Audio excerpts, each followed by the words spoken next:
Hello, and welcome to Cardboard and Plastic. The cards I'm going to show you today are for my mail week. So I have a bunch of $20 and under eBay plain white envelope. They just basically take a top loader, throw an envelope, get the under $1 shipping, and you get the card safely. I really enjoy it. I buy a lot of the cards there.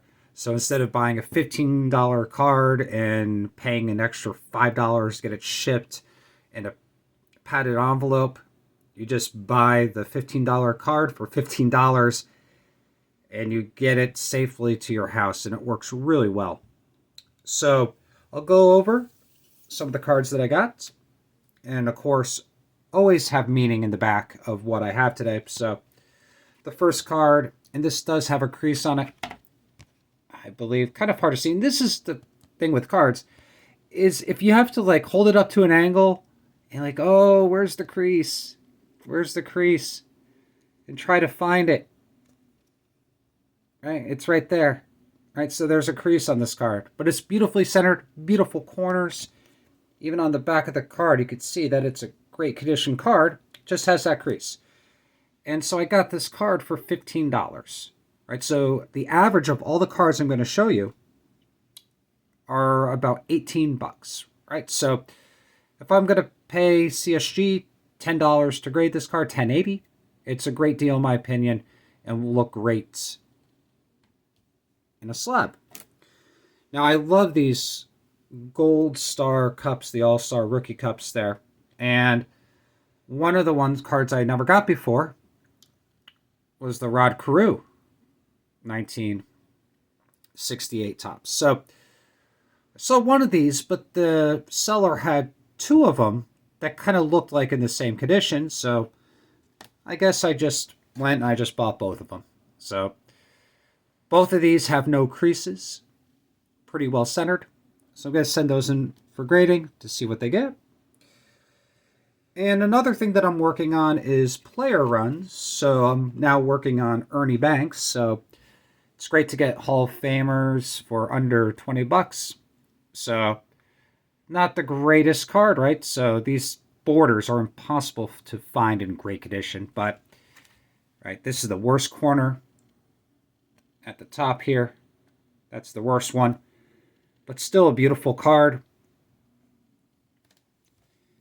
This one again does have a little crease at the top, which again the seller disclosed to me. Right, you can see it right there. But beautifully centered.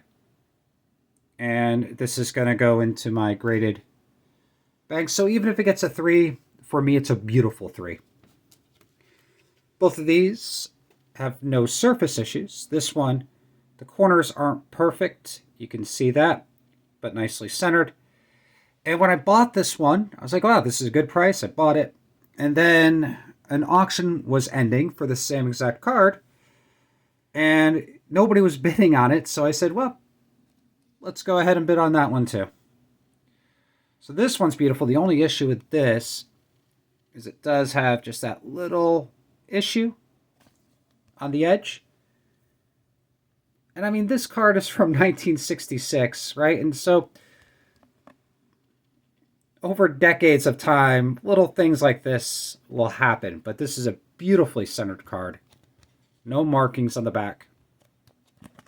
So I'm going to send that one into CSG again. So I have a CSG order coming, hopefully coming back in a couple weeks. And I did send my 1941 play ball, Joe DiMaggio, to get authenticated through SGC. They received it, and I'm hoping I get that card back next week. Now in the back, I have this Warren Spahn rookie, the 1948 Bowman, and I bought this next card I'm going to show you, which costs more than all these together, from the same person. And on the right, this is kind of the story for today, is once a player makes the Hall of Fame, their card prices are going to exponentially go up in price. So a lot of people just collect Hall of Fame rookie players. So I think one of the best investments you can make are players that are on the verge of making the Hall of Fame. And when they do make the Hall of Fame, their card prices will double. So here's a player that I believe will make it eventually, Dave Parker. And this is a beautifully centered card that I got graded with CSG. And I bought this raw for like $10. So I'm into this card for $20. Definitely could sell it for more than that. But I'm not, because I collect it. And here's a card I sent to PSA for when they had the $10 grading bulk. It took 15 months to get back to me, but it did get back to me.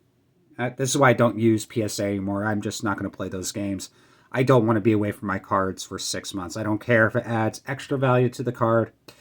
I just don't want to collect that way. And that's just me personally. I'm not in this for money. I have a job. I don't need cards for a job.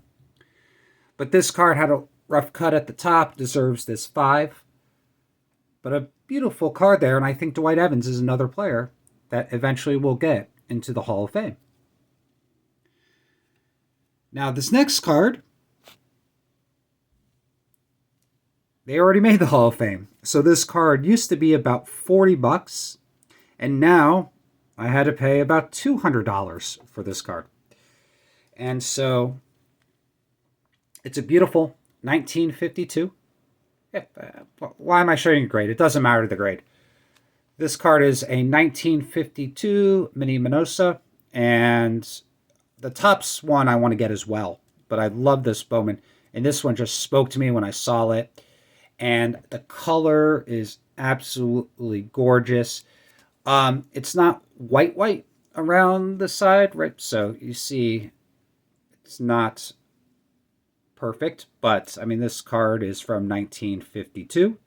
So we're talking a card 70 years old. And on the back, it does have that wax stain, which really probably took away from the grade. But SGC, if you find SGC 4s and 4.5s, these are beautiful cards. And so this card will be great for my Hall of Fame rookie personal collection. So, are you collecting any potential players that might make the Hall of Fame and hoarding those cards? Because I really think that that is the best way. If you want to talk about making profits, that would be the best way to go about it, in my opinion. Grab some Dwight Evans, Dave Parkers, and a bunch of other players that maybe will make the Hall of Fame one day. So again, thank you for watching, and keep on collecting.